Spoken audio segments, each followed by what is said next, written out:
नमस्कार विद्यार्थी मित्रांनो, इंजिनिअरिंग मॅथमॅटिक्सच्या लेक्चरमध्ये आज आपण डिफरन्शियल इक्वेशन्स पार्ट 2 पाहतो. यामध्ये आज आपण फॉर्मेशन ऑफ डिफरन्शियल इक्वेशन्स या टाईपवर आधारित एक्झाम्पल्स बघतो आहोत. त्यातलं एक्झाम्पल नंबर 1 बघा. For the differential equation whose general solution is x cube plus y cube is equal to 4ax. आता अशा प्रकारचं इक्वेशन दिल्यानंतर याचं आपल्याला डिफरन्शियल इक्वेशन बनवायचं असतं, असा हा टाईपचा क्वेश्चन असतो. दिलेल्या इक्वेशनला आपण डिफरन्शिएट करत असतो आणि ह्या इक्वेशनमध्ये तुम्हाला जितके कॉन्स्टंट दिसत आहेत तितक्या वेळेस तुम्हाला त्याला डिफरन्शिएट करायचं असतं. हे लक्षात ठेवा. X cube plus y cube is equal to 4ax या इक्वेशनमध्ये केवळ एकच हा ए कॉन्स्टंट दिसतो आहे, म्हणजे आपण याला एकदाच डिफरन्शिएट करणार आहोत. We have given equation x cube plus y cube is equal to 4ax where a is the arbitrary constant.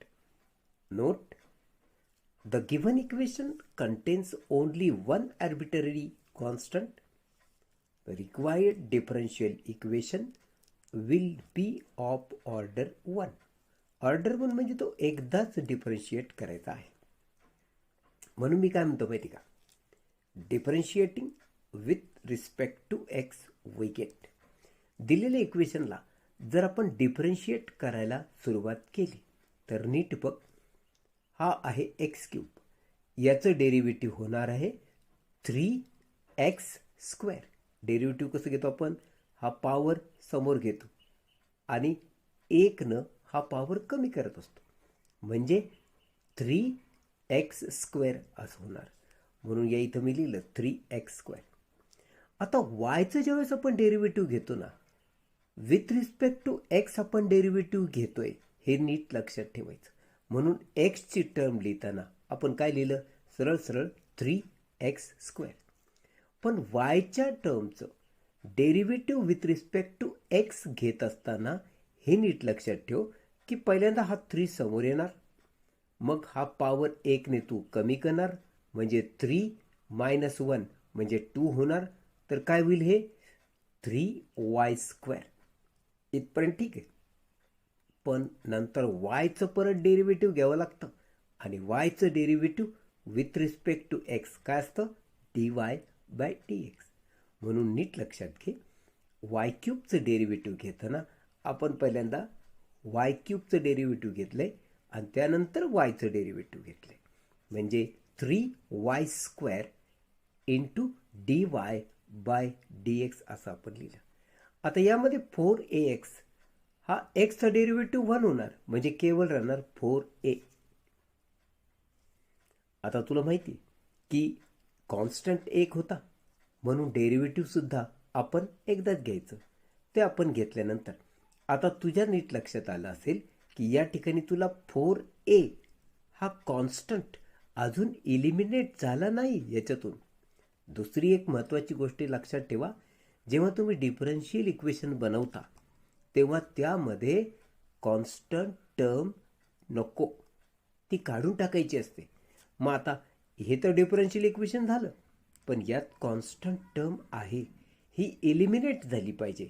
तर ती अशी इलिमिनेट होईल, या 4a ची किंमत आहे बघ ही, मग 4a ची किंमत 3x square plus 3y square dy/dx जर आपण मूळ इक्वेशनमध्ये टाकली तर काय आपण म्हणतोय, put value of 4a in given equation we get. तर हे बघ, x cube plus y cube is equal to 4ax, this is given equation. यामध्ये हा जो 4a दिसतोय, या 4a च्या ठिकाणी तू 4a ची मगाशी काढलेली किंमत ठेवणार आहेस, म्हणजे तोपर्यंत एक्स क्यूब तसा तसा प्लस वाय क्यूब जसा तसा, म्हणजे लेफ्ट हँड साईड जशी तशी राहील या इक्वेशनची, इज इक्वल टू या 4a च्या जागी मी 4a ची किंमत लिहितोय 3x square plus 3y² dy by dx आणि परत हा बाहेर x जसाच्या तसा, कारण ही जी किंमत आहे ही 4a ची किंमत आहे, ती मी इथं ठेवली, बाकीचं सगळं ॲज इट इज ठेवलं.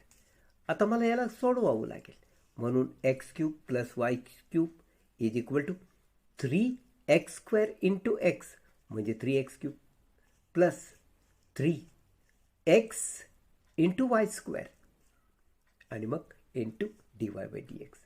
आणि अशा रीतीनं हे सगळ्या टर्म आपण जर एका साईडला करून घेतलं, म्हणजे या दोन्ही टर्म आपण जर राईट हँड साईडला करून घेतल्या तर इथं उरणार 0, म्हणून इथं मी लिहिलं 0 हा इज इक्वल टू हा 3x³ plus 3xy² dy by dx आणि नंतर हा x³ राईटला आणला निगेटिव्ह झाला, y³ राईटला आणला निगेटिव्ह झाला.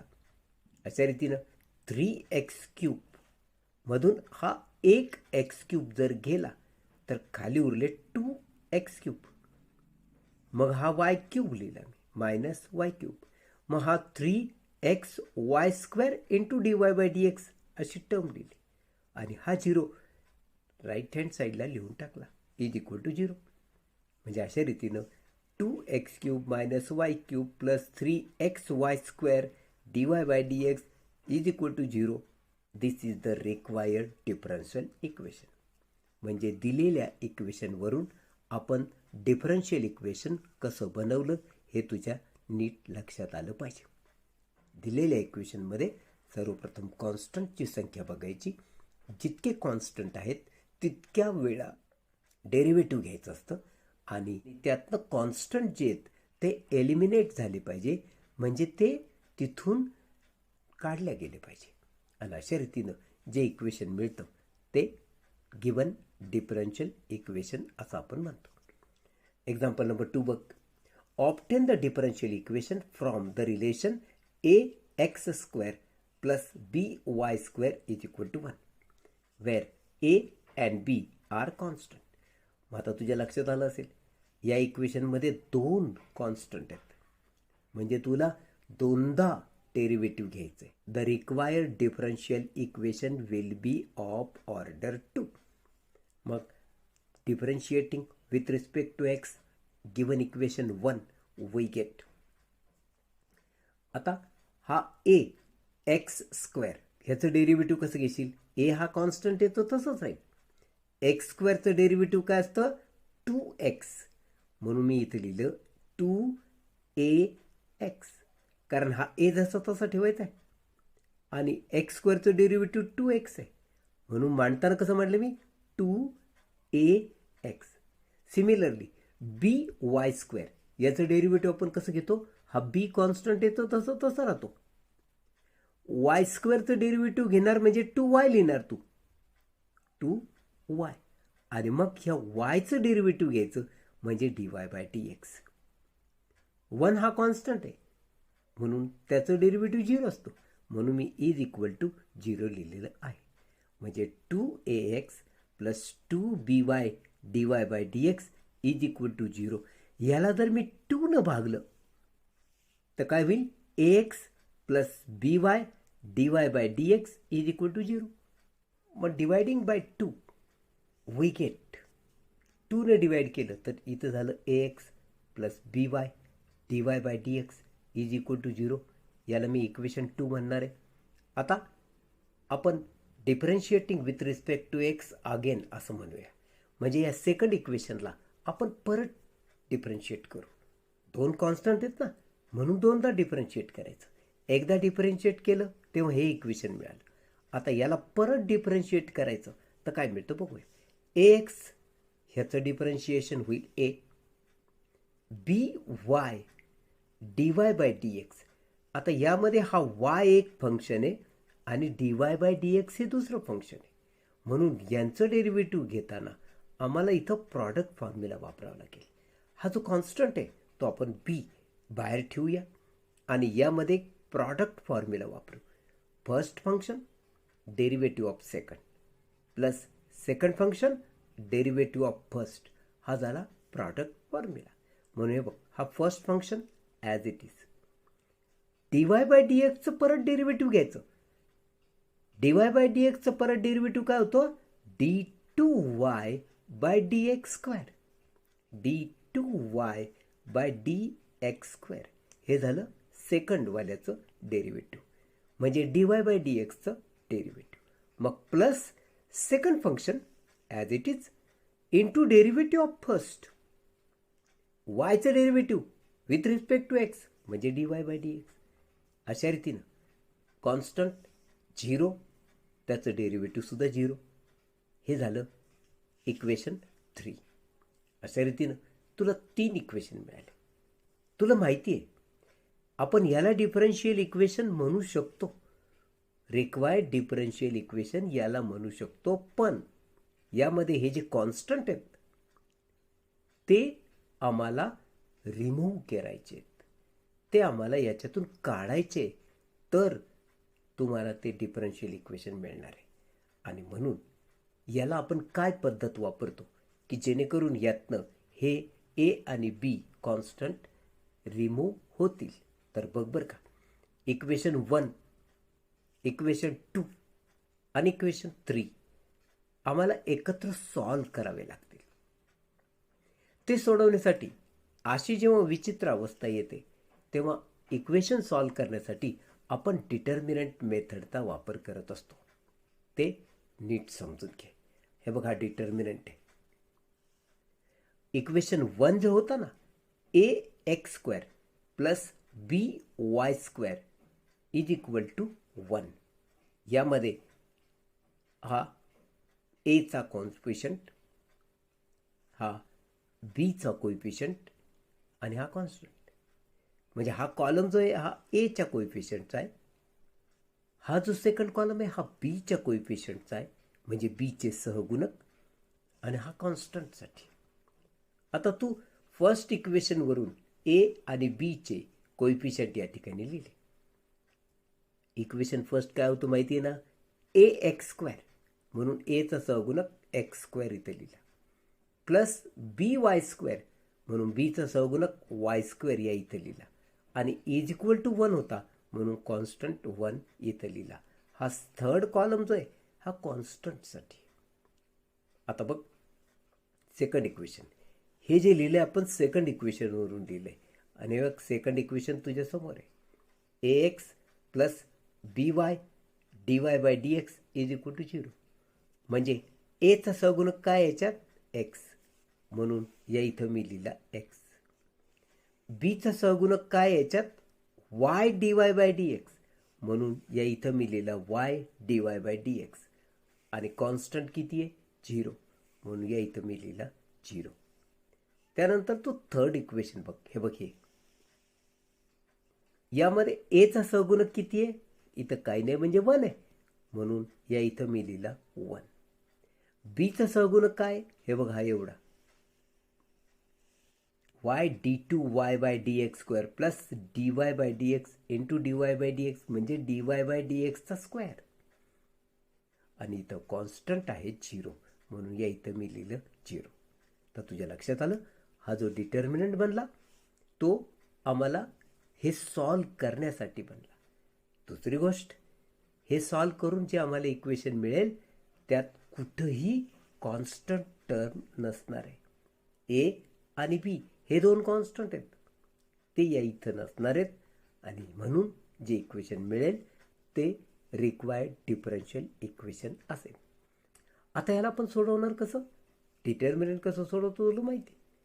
एक्स स्क्वेअर पहिल्यांदा लिहितो आपण, इंटू हा क्रॉस प्रॉडक्ट येतो, दिस इज 0 मायनस दिस प्रॉडक्ट घेत असतो, तो पण 0, या 0ने याला मल्टिप्लाय केलं म्हणजे 0. शेवटी या इथं 0 येणार आहे. त्यानंतर पुढं ही टर्म घेतो आपण मायनस वाय स्क्वेअर, यालाही सोडवतो कसं आपण, वाय स्क्वेअर मायनस राहील कंसात हा प्रॉडक्ट 0 मायनस हा प्रॉडक्ट तो पण 0, म्हणजे 0 मायनस 0, म्हणून इथं मी लिहिला डायरेक्ट 0. मग हा लिहिणार मी प्लस 1.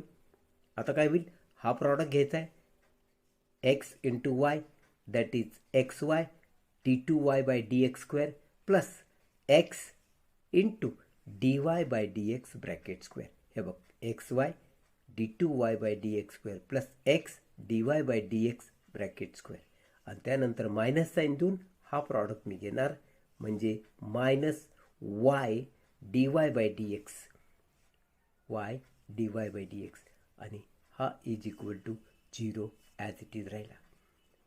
आता हा प्रॉडक्ट घेतला तर 0 येणार, हा प्रॉडक्ट घेतला तर 0 येणार, त्यामुळे मी हे ड्रॉप केले दोन्ही. एक्स वाय इंटू 1 म्हणजे x y d two y by D x square plus x into d Y by D x bracket square minus y D Y by D x जसाच्या तसा इज इक्वल टू 0. तर यात कुठंही constant term नाही. आता यामध्ये डेरिव्हेटिव्हच्या term आल्यात म्हणजे हा आहे required differential equation. Now next example बघ. Example number 3. Form the differential equation of family of lines having x intercept A and y intercept B. आता तुला डबल इंटरसेप्ट फॉर्म लाईन्सचा माहीत असला पाहिजे. We know that the equation of a line having x intercept A and y intercept B is given by x upon A plus y upon B is equal to 1. याला आपण equation 1 म्हणू. हा आहे बघ एखाद्या लाईनच्या इक्वेशनचा डबल इंटरसेप्ट फॉर्म. हे पार्ट असलं पाहिजे. X upon a plus y upon b is equal to 1. This is double intercept form. That means which is required equation. आता ह्याचं तुला डिफरन्शियल इक्वेशन बनवायचं आहे. इथं ए आणि बी हे दोन कॉन्स्टंट दिसतात म्हणजे साहजिक आहे आम्हाला या इक्वेशनला एकदा आणि यानंतर जे इक्वेशन मिळेल डेरिव्हेटिव्ह घेऊन त्याला परत दुसऱ्यांदा डिफरन्शिएट करायचं. आता एक्स अपॉन ए याचं जर डेरिव्हेटिव्ह घेतलं, मी इथं म्हणलं differentiating with respect to x we get, तर एक्स अपॉन एचं डेरिव्हेटिव्ह काय होईल? एक्सचं डेरिव्हेटिव्ह 1 म्हणजे 1 upon a as it is राहणार प्लस 1 अपॉन बी हा जसाच्या तसा राहील इंटू वायचं डेरिव्हेटिव्ह घ्यायचं तुला. वायचं डेरिव्हेटिव्ह येणार D Y by D x आणि हा कॉन्स्टंट डेरिव्हेटिव्ह 0 म्हणून इथं मी इज इक्वल टू 0 लिहिलं. हे झालं फर्स्ट डेरिव्हेटिव्ह.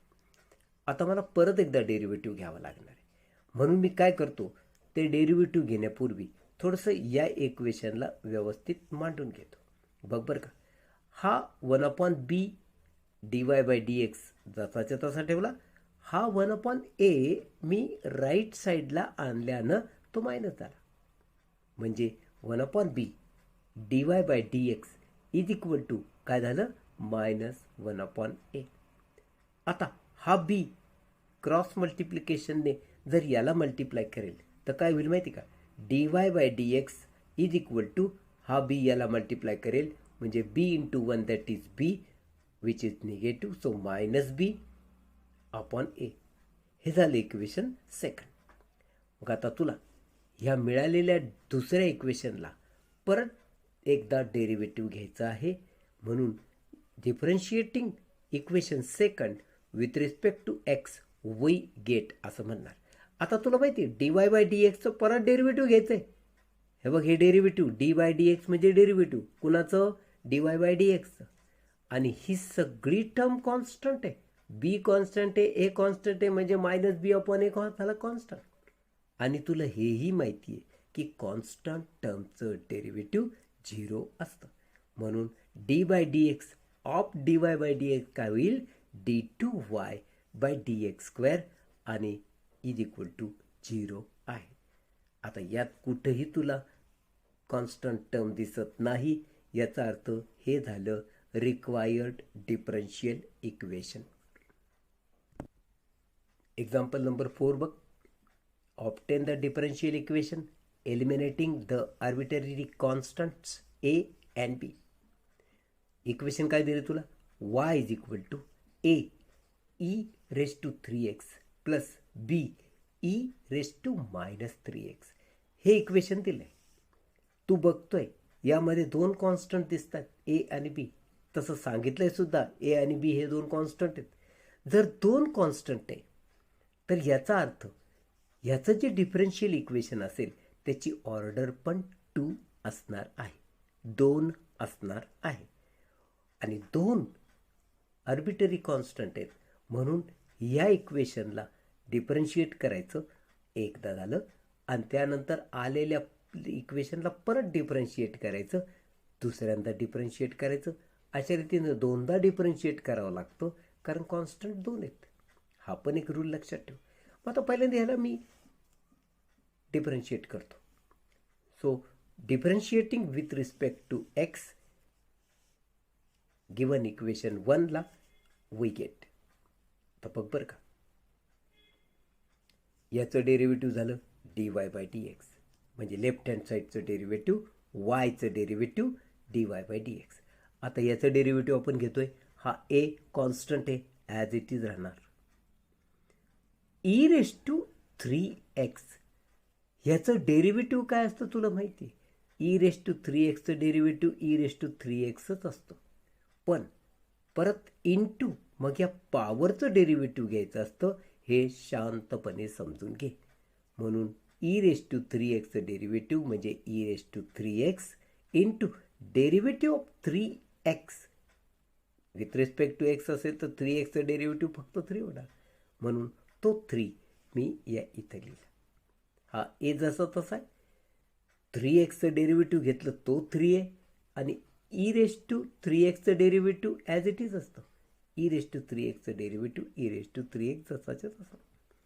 त्यानंतर तू याचं डेरिव्हेटिव्ह केलं. बीचं डेरिव्हेटिव्ह म्हणजे बी हा कॉन्स्टंट आहे, जसा तसा राहील.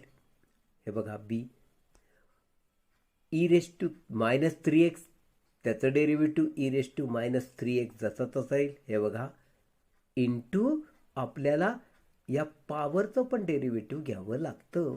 -3x तर डेरिव्हेटिव्ह काय होणार -3, म्हणून हे बघ हा -3 मी लिहिला. अशा रीतीनं dy by dx is equal to 3a e raise to 3x -3b e raise to -3x हे झालं इक्वेशन सेकंड. आता मला परत एकदा याला डिफरन्शिएट करावं लागणार कारण कॉन्स्टंट 2 आहेत आणि डिफरन्शिएशन माझं एकदा झालं आहे. आता परत एकदा घ्यायचं म्हणून मी तसं लिहिणार. या इक्वेशनला म्हणजे इक्वेशन सेकंडला मी परत डिफरन्शिएट करतोय. So differentiating with respect to x again equation 2ला वी गेट. आता dy बाय dxचं डेरिव्हेटिव्ह काय होणार d2y बाय dx स्क्वेअर. हे झालं dy बाय dxचं डेरिव्हेटिव्ह इज इक्वल टू हा 3 आणि a हे जसेचे तसे राहतील, 3 आणि a जसाच्या तसा राहील. परत या ई रेस टू 3x फॉर्म्युलाच आहे हो, ई रेस टू एक्सचं डेरिव्हेटिव्ह ई रेस टू एक्सच असतं. मग इंटू त्या पॉवरचं डेरिव्हेटिव्ह घ्यायचं, हे नीट लक्षात ठेव. म्हणून ई रेस टू 3xचं डेरिव्हेटिव्ह आहे ई रेस टू 3x. पण ह्याचं परत डेरिव्हेटिव्ह जर घ्यायचं असेल तर ते 3xचं डेरिव्हेटिव्ह होणार 3, म्हणून या इथं मी लिहिला तो 3. हा 3 हा ए जसाच्या तसा आहे. हा जो 3 परत आला तो याचं डेरिव्हेटिव्ह घेतलं, 3xचं डेरिव्हेटिव्ह 3 तो हा 3. मग आता इथं बघ हा -3 आणि बी जसाच्या तसा आहे, -3 आणि बी हे जशीचे तसे लिहिले मी. ई रेस टू -3x चं डेरिव्हेटिव्ह ई रेस टू -3xच असतं, हे पण जसं तसं लिहिलं. इंटू मला या पॉवरचं डेरिव्हेटिव्ह घ्यायचंय -3xचं डेरिव्हेटिव्ह -3, म्हणून या इथे लिहिलं मी -3. हा आहे याचं डेरिव्हेटिव्ह असणारी टर्म. मग हे जर नीट समजून घेतलं काय होतं, 3 3 जा 9 होतात, इथं पण 3 3 जा 9 होतात, मायनस मायनस प्लस होतात. म्हणून मी जर 9 इथं पण आहे कॉमन काढला तर कंसात राहणार ए ई रेस टू 3x, हा मायनस मायनस होणार plus B E raise to -3x. आणि तुला माहिती ही जी किंमत आहे ना, ही वायची किंमत आहे. y इज इक्वल टू दिलं, y is equal to A E raise to 3x plus B E raise to minus 3x म्हणजे A E raise to 3x plus B E raise to minus 3x याची किंमत आहे y. म्हणजे हे तुला जिथं दिसेल त्याच्या जागी तू y लिहायचं आणि मला ते इथं दिसतंय A E raise to 3x plus B E raise to minus 3x म्हणून याची किंमत मी लिहिणार y. म्हणून हा 9 जसाच्या तसा आणि याची किंमत y. अशा रीतीनं d2y by dx² is equal to 9y झालं. आणि हा 9 जर आपण लेफ्ट हँड साईडला आणला तर तो होणार minus.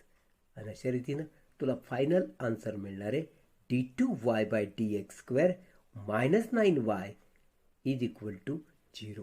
This is equation 3 and this is the required differential equation. Example 5 बघ. Form the differential equation from y is equal to a cos x plus b sin x. ह्या इक्वेशनवरून तुला डिफरन्शियल इक्वेशन याचं बनवायचं आहे. Where a and b are arbitrary constant. म्हणजे परत या ठिकाणी बघ ए आणि बी हे दोन कॉन्स्टंट आहेत. म्हणजे याचा अर्थ आपण जे डिफरन्शियल इक्वेशन मिळवणार त्याची ऑर्डर असणार 2. मग आता तुला दिलं आहे y is equal to a cos x plus b sine x contains 2 constants a and b. So the required differential equation will be of order 2. आणि for this purpose differentiate given equation 2 times. तर पहिल्यांदा मी त्याचं differentiation घेतोय. So differentiating equation 1 with respect to x we get. तर आता वायचं derivative होणार d Y by D x. Cos एक्सचं डेरिव्हेटिव्ह होणार आहे मायनस साइन एक्स. हा जो कॉस एक्स आहे ए तर जसंच्या तसं राहील. कॉस एक्सचं डेरिव्हेटिव्ह येणार आहे मायनस साइन एक्स प्लस हा बी तर जसाच्या तसा राहील. साइन एक्सचं डेरिव्हेटिव्ह येणार आहे कॉस एक्स. अशा रीतीनं आम्हाला फर्स्ट डेरिव्हेटिव्ह काय मिळाला d Y by D x is equal to a minus sine x plus b cos x. मग हे व्यवस्थित कसं लिहिशील तू minus a sine x plus b cos x हे असं लिहिशील. म्हणजे d Y by D x is equal to minus a sine x plus b cos x हे झालं इक्वेशन 2. आता ह्याला परत एकदा आपल्याला डिफरन्शिएट करायचं हे तुला माहिती आहे आणि का करायचं हे सुद्धा तुला माहिती आहे. हे पहिल्यांदा डिफरन्शिएशन केलं मग परत डिफरन्शिएशन करण्याचं कारण त्यामध्ये 2 कॉन्स्टंट आहेत. तर या डी वाय बाय डी एक्सचं डेरिव्हेटिव्ह घेतलं ते येतं d2y बाय dx². मग हा मायनस आणि ए जसाच्या तसा राहील. मायनस आणि ए जसाच्या तसा आहे. साइन एक्सचं डेरिव्हेटिव्ह तू घेशील. साइन एक्सचं डेरिव्हेटिव्ह तर cos x plus b as it is cos एक्सचं डेरिव्हेटिव्ह तुला घ्यायचं आहे. कॉस एक्सचं डेरिव्हेटिव्ह असतं मायनस साइन एक्स. आणि अशा रीतीनं d2y by dx² is equal to minus a cos x plus b into minus sine x. मग यातनं जर तू मायनस साइन कॉमन काढलंस तर काय राहील माहिती का हा a cos x minus sine तर गेलं म्हणजे हा प्लस बी साइन एक्स. आणि अशा रीतीनं ए cos x plus b sign एक्सची किंमत तर वाय म्हणून या इथं मी लिहिलं वाय. म्हणजे d2y by dx² is equal to हे मायनस साइन आणि याची किंमत वाय. हे आपण फ्रॉम इक्वेशन फर्स्ट लिहिलेले बरं का. याची किंमत वाय फ्रॉम इक्वेशन फर्स्ट लिहिलं. आणि अशा रीतीनं हा वाय जर मी लेफ्ट साईडला आणला तर तो पॉझिटिव्ह होणार आणि आपल्याला रिक्वायर्ड डिफरन्शियल इक्वेशन कसं मिळेल d2y by dx² plus y is equal to इथं काय निवडला राईट हँड साईडला म्हणून 0. This is required differential equation. तर मित्रांनो चॅनलला लाईक करायला शेअर करायला आणि सबस्क्राईब करायला विसरू नका. शिवाय तुमच्या मनात काही शंका असेल तर त्या मला कमेंट्समध्ये जरूर कळवा. भेटूया पुढच्या भागामध्ये. धन्यवाद.